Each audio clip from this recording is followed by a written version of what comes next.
Fala galera, Gustavo Félix na área e hoje eu vou passar para vocês tudo o que é necessário saber sobre o assunto de função do primeiro grau para mandar super bem em provas como o Enem, beleza? Então a abordagem da prova faz total diferença. Por quê? A gente pode estudar a função do primeiro grau de uma perspectiva, digamos assim, mais matemática, mais pura, e daí tem vários conceitos e detalhes que são necessários de serem entendidos. Só que quando a gente estuda direcionado para uma prova, e é o que a gente vai fazer aqui, por exemplo, para a prova do Enem, a abordagem é outra. A função de primeiro grau, quando é cobrado no Enem, aparece sempre de forma contextualizada. São sempre exemplos práticos. Então, é uma forma diferente de enxergar a matéria, beleza? Então, vem aqui para a tela do tablet comigo e vamos começar a fundamentar o conhecimento sobre esse assunto, beleza? Então, vamos fazer essa fundamentação sobre funções, no caso, de primeiro grau. Pensando num exemplo prático que poderia aparecer na prova. Imagina que uma rua da minha cidade e que a prefeitura vai asfaltar essa rua. E para asfaltar essa rua, ela vai contratar o serviço de uma empresa terceirizada, né, de uma empresa privada. Imagina que ela tem várias opções, ela pode contratar esse serviço com a empresa A, com a empresa B, com a empresa C, beleza? E daí a prefeitura, né, quer saber o preço que ela vai ter que pagar para asfaltar essa rua. Então, qual o preço? Bom, depende de qual empresa ela vai contratar. E cada empresa tem a sua forma de trabalhar, né? O que as empresas podem levar em consideração para mudar se elas vão cobrar mais barato ou mais caro? Bom, o preço para asfaltar uma rua depende da quilometragem que vai ser asfaltada, né? Isso é, da distância que eu vou querer preencher com asfalto. Então, esse preço P, ele é dependente de uma distância. Ok.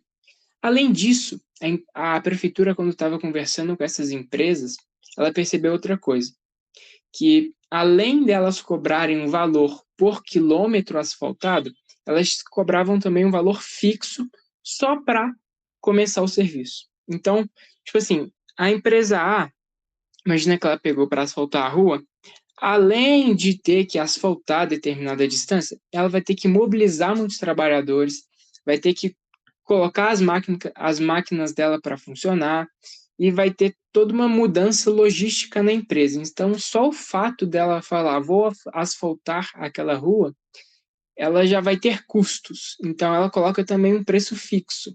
Além do preço que depende da quantidade de asfalto que ela vai realmente gastar, ela vai cobrar um preço fixo. Então, e todas as empresas trabalham assim. Então, aqui, empresa A, ela cobra um valor pela distância mais um valor pelo fixo, né? Um valor só de estar contratando ela. Empresa B, mesma coisa, um valor pela distância, um valor fixo. E empresa C, um valor pela distância mais um valor fixo. Então, o meu preço, quando a prefeitura for contratar uma empresa, depende tanto da distância a ser asfaltada, quanto de um valor fixo que essa empresa vai cobrar. E quando eu estou falando que o preço depende de tal coisa, para a linguagem da função, a gente vai alterar esse vocabulário agora e vai falar que o meu preço, P, o preço está em função da distância que vai ser asfaltada, beleza? E por que eu digo em função da distância, mas não disse em função do preço fixo? Bom, o valor fixo também vai impactar no preço cobrado, só que ele vai impactar uma vez só. Então, aquela empresa cobra aquele valor fixo e acabou. Vai ser cobrado uma vez só. Agora, a distância é como se fosse uma variável variável. Ela realmente pode mudar o tempo todo. Depende se a prefeitura vai querer asfaltar 1 quilômetro de rua, 2 quilômetros, 5 quilômetros vai ser outro preço, 10 quilômetros outro preço, 8 quilômetros um preço diferente. Então, a distância ela realmente está mudando a todo tempo o preço que vai ser cobrado, enquanto esse valor fixo ele é cobrado uma vez só, independente da distância que vai ser asfaltada. Beleza? Então, a gente diz que o nosso preço vai estar em função da distância a ser asfaltada. E como que a gente pode transformar isso aqui numa equação matemática, né, ou numa função para descobrir esse preço? Então, o preço pago pela prefeitura vai ser exatamente igual. Imagina que ela contratou a empresa A, e a empresa A cobra R$50 por quilômetro, beleza? Então, R$50 para cada quilômetro. Eu vou ter aqui que o preço vai ser os R$50 para cada quilômetro, né, de distância a ser asfaltado, mais um valor fixo. Imagina que o valor fixo do A aqui, ó, que é cobrado, é de R$100. Então, um valor fixo de R$100. Olha aqui, ó, a gente praticamente já tem a estrutura de uma função do primeiro grau. Ou seja, uma incógnita exatamente igual a um valor, multiplicando outra incógnita, somando outro valor. Beleza? Como que você já deve ter visto isso em um livro? Função afim, função do primeiro grau, eu chamo, ao invés de P, de Y. O número que está multiplicando a minha variável, aqui eu falei que seriam R$50, né? Mas enquanto a gente não sabe que número é esse, e nos livros eu costumo chamar esse número de A. O preço que vai ser, a distância, que é aquele fator que está variando o tempo todo, é uma incógnita que eu costumo chamar de X. E esse 100 aqui, que é um valor que vai ser cobrado de forma fixa, e uma vez só na situação, eu costumo chamar ele de B. Então, olhando aqui, a gente tem justamente qual é a forma que aparece, né, genericamente, uma função afim. Y igual a AX mais B. Então, a partir do raciocínio dessa situação, a gente chega nessa conclusão aqui, que traz a forma genérica de uma função do primeiro grau. E o que a gente tem? A gente tem o seguinte: o meu preço Y é exatamente igual ao quanto a empresa cobra por quilômetro, que é o A, vezes a quantidade de quilômetros que vão ser asfaltados, que é o X, mais um valor fixo que a empresa cobra, que é o B. Então, quando a gente se aprofunda aqui um pouco, vamos dar nomes específicos para esse A e B. O A, eu quero que vocês se habituem e chamem ele de coeficiente angular. Beleza? Talvez você não entenda totalmente agora o porquê de ser angular, mas em breve vai fazer muito sentido. E o B, da mesma forma, também coeficiente, só que linear. Beleza? Esses nomes de linear e angular, eles se referem o que cada um vai estar afetando quando eu colocar esses valores em um gráfico. E é justamente o que a gente vai fazer agora. Então, vamos imaginar outra situação hipotética. Imagina que você vai pegar um táxi e que esse táxi vai te levar de um ponto A até um ponto B. Quanto que vai ser cobrado pelo motorista para fazer esse seu deslocamento? Então, imagina que o nosso táxi, ele cobra R$5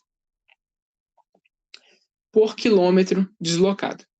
Então, olhando para a nossa equação aqui e pensando um pouco no exemplo anterior, qual dessas incógnitas seria esses R$5 por quilômetro? Né? Perceba que quilômetro, a distância que você vai percorrer, é o que eu chamei de variável que varia, né? Então, você pode percorrer 5 quilômetros, 2, 3, 8, 10. Então, isso é o nosso X, é quanto você vai percorrer. Agora, o preço para percorrer cada quilômetro, que eu chamei aqui de R$5, vai ser o nosso A. Então, é aquele número que multiplica a variável que varia. Vamos pensar assim. Então, esse táxi, ele tem R$5, ele te cobra R$5 por quilômetro percorrido. Só que só de você chamar o táxi e entrar dentro dele, já começa a te cobrar um valor fixo.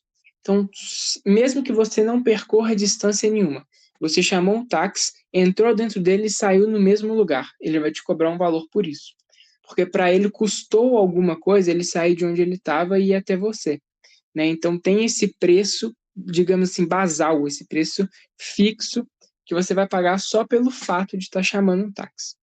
Imagina que ele te cobrou R$10 só pelo fato de estar lá à sua disposição. Então, a partir dessas informações, a gente consegue calcular aqui o nosso preço, que eu chamei de Y, o preço que vai custar você ir para qualquer distância. Como isso? Ele cobra R$5 por quilômetro e R$10 só por você ter chamado ele.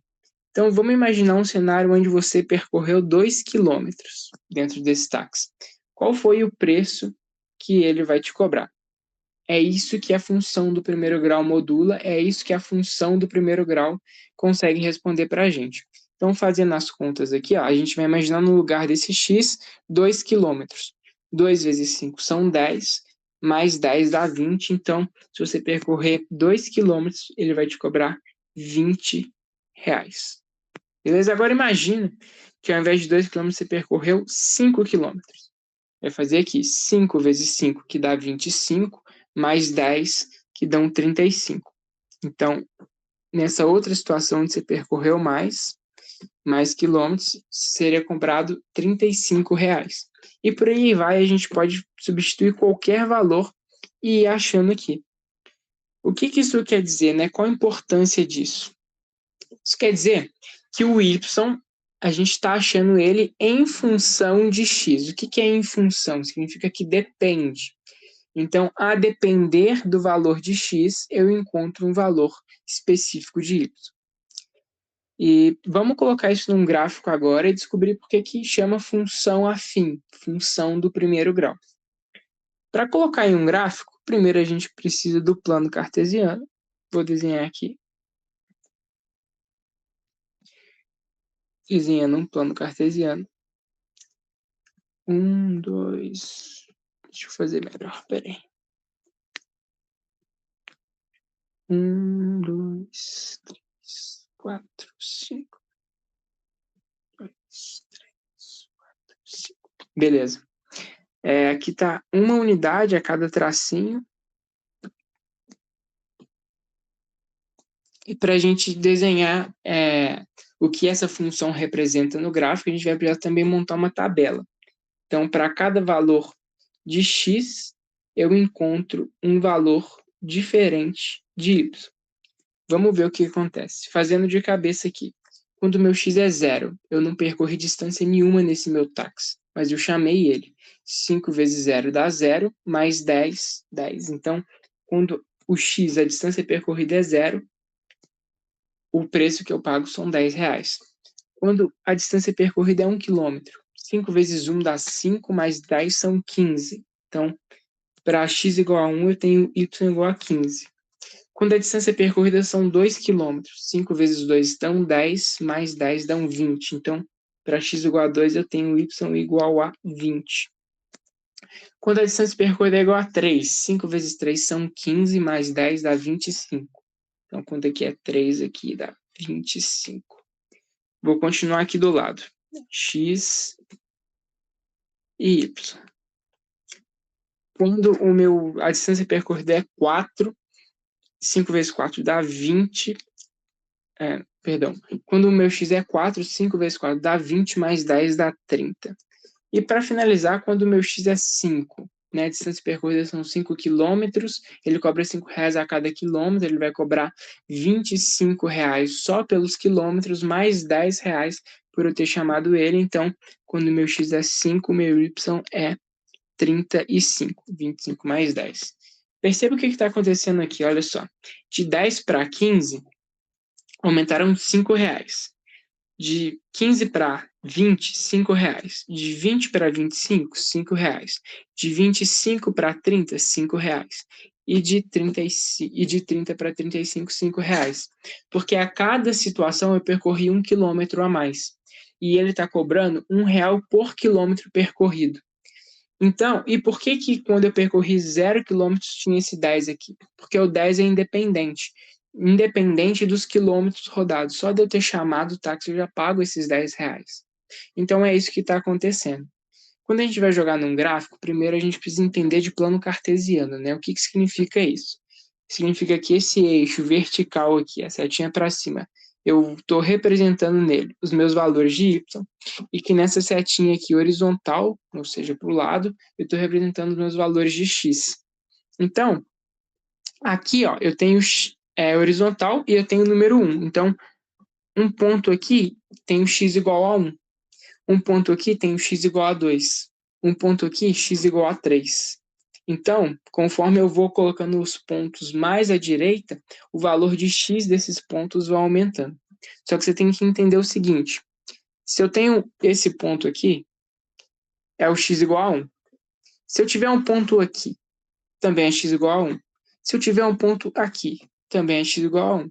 Um ponto aqui, também é x igual a 1. Por quê? O x, o eixo do x, ele é horizontal. Então, o meu x só aumenta ou diminui se eu fizer um movimento para os lados. Aqui eu estou só subindo, mas eu estou mantendo a mesma posição em relação ao horizontal. Ou seja, o meu x permanece sendo 1. Então, se a gente imaginasse uma reta aqui, ó, qualquer ponto em cima dessa reta tem o x igual a 1, beleza? Agora, qual que é o raciocínio do y? É a mesma coisa, só que na outra direção, né? Então, o que eu posso pensar? Um ponto aqui é y igual a 1. Um ponto aqui é y igual a 2. Ponto aqui é y igual a 3. Ponto aqui é y igual a 4. Beleza, então o y ele varia conforme a altura.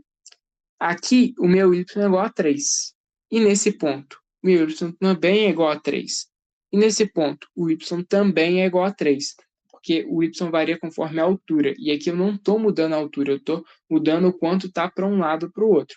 Então, eu posso pensar da mesma forma que qualquer ponto sobre essa reta tem y igual a 3. Beleza? E o que importa para a gente? É quando a gente junta essas duas informações. Então, imagina que eu pego aqui, ó, x igual a 3 e pego aqui y igual a 5. Sobre essa reta estão todos os pontos onde x é igual a 3. E sobre essa reta estão todos os pontos onde y é igual a 5. Mas em um único ponto onde elas se cruzam, eu tenho esse ponto aqui, onde x é igual a 3 e y é igual a 5. Beleza? Então, esse é o entendimento básico que é necessário ter sobre o plano cartesiano para a gente poder desenhar nessa ilustração o que a nossa função de primeiro grau está querendo dizer. Então, voltando aqui para a tabela, olha só.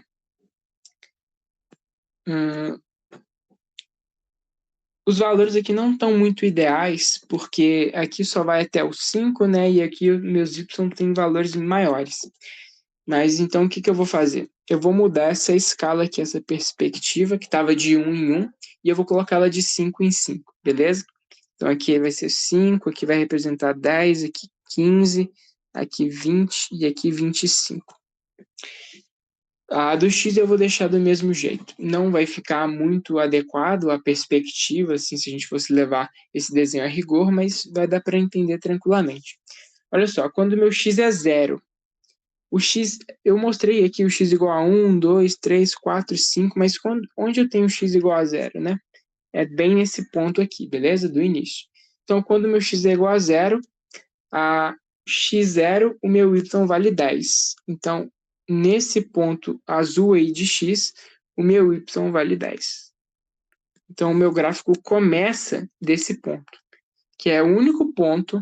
Deixa eu apagar aquele ponto azul ali. Pronto. Esse ponto aqui é o único ponto onde x é igual a 0 e y é igual a 10. Depois, o que o meu gráfico me diz? Que quando x é igual a 1, y é igual a 15.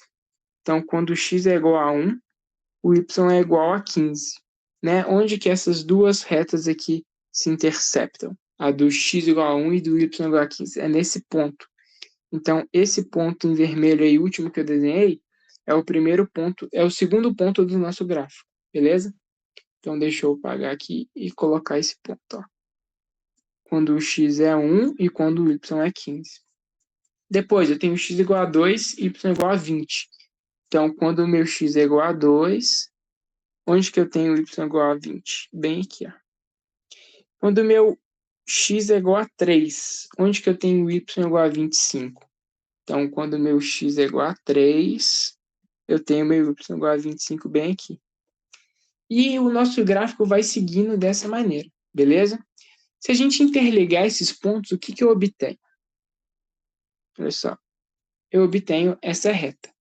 E essa reta é basicamente a nossa função do primeiro grau em forma de gráfico. É ela que descreve o que está acontecendo quando a gente chama aquele táxi, beleza?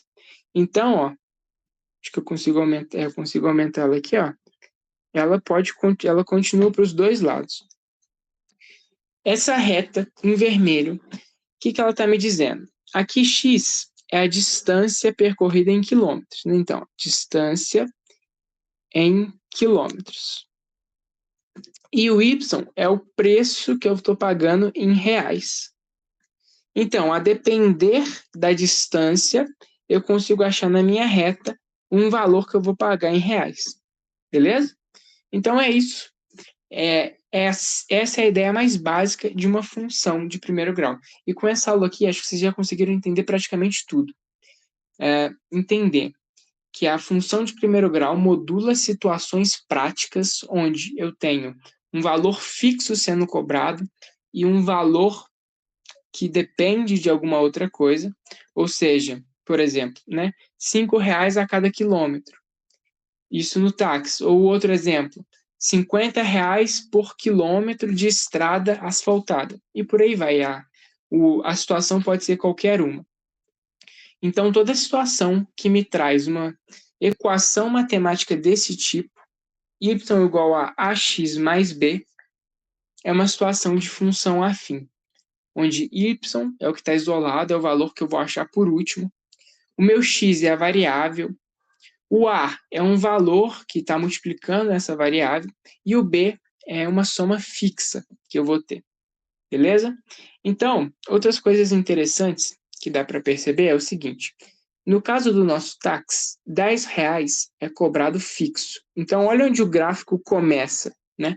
Ignorando essa parte dele aqui que eu puxei para trás, o gráfico ele já começa daqui de cima do 10. Porque não tem como, naquele táxi, eu chamar ele e ele me cobrar só R$5, por exemplo. Porque o preço fixo dele é 10. Não tem como eu chamar aquele táxi e pagar R$2, porque o preço fixo é 10. Então, o nosso gráfico já começa aqui de cima, já começa do 10. Essa é a representação do coeficiente linear do nosso termo B. Então, olhando para a reta, é onde ela cruza o eixo Y. Esse é o meu termo B, meu coeficiente linear. E agora, pensando no A, não precisa preocupar muito com isso por enquanto. Deixa para as próximas aulas, quando a gente se aprofundar mais no assunto. Mas ela determina a angulação de inclinação da minha reta. Por isso, coeficiente angular. Significa que, se eu traço essa paralela aqui, paralela ao eixo Y, começando de onde o nosso gráfico começa, e marcasse esse grau, né, essa angulação, isso aqui está diretamente relacionado, esse ângulo está diretamente relacionado ao nosso coeficiente angular.